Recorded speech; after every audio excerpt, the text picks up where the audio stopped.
यदि आप जीवन में असफलता का सामना कर रहे हैं तो कृपया जीवन बदलने वाली इन कहानियों को सुनें। आज की कहानी है अशांत मन।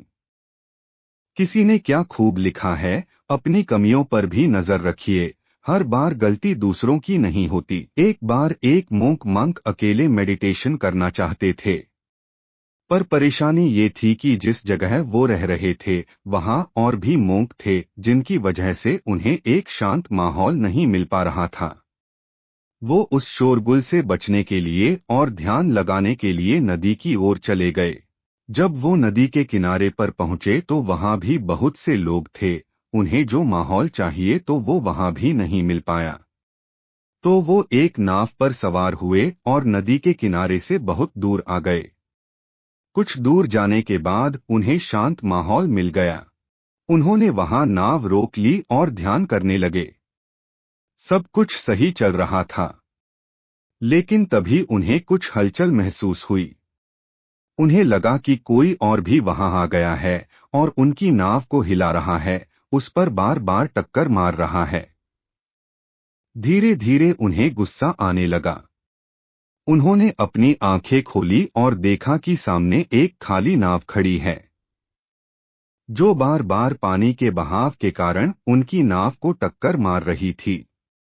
अब उस नाव में कोई होता तो गुस्सा करते, पर अब क्या करें। तभी उन्हें इस बात का एहसास हुआ कि गुस्सा, डर, बेचैनी, अशांति ये सब उनके अपने अंदर हैं, बाहर की नावें तो खाली हैं।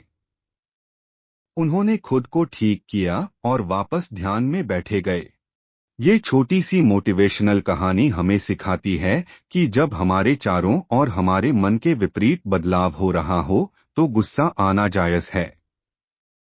हमें चिंता भी होने लगती है, पर यहाँ समय होता है जब हमें उस बदलाव के साथ संतुलन बनाने की कोशिश करनी चाहिए। कई बार जरूरत गुस्सा करने के बजाय खुद को बदलावों से जोड़ने और उस बहाव के साथ बहते रहने की होती है। ऐसा कई बार होता है जब हम उन चीजों को कंट्रोल करने की कोशिश करते हैं जो हमारे हाथ में नहीं होती, तो हम बेवजह लोगों पर और अपनी परिस्थिति पर गुस्सा करने लगते हैं। हमें ये लगने लगता है कि सारी दुनिया हमारे खिलाफ हो चुकी है और हम जो कुछ कर रहे हैं दूसरे उसे होने नहीं देना चाहते।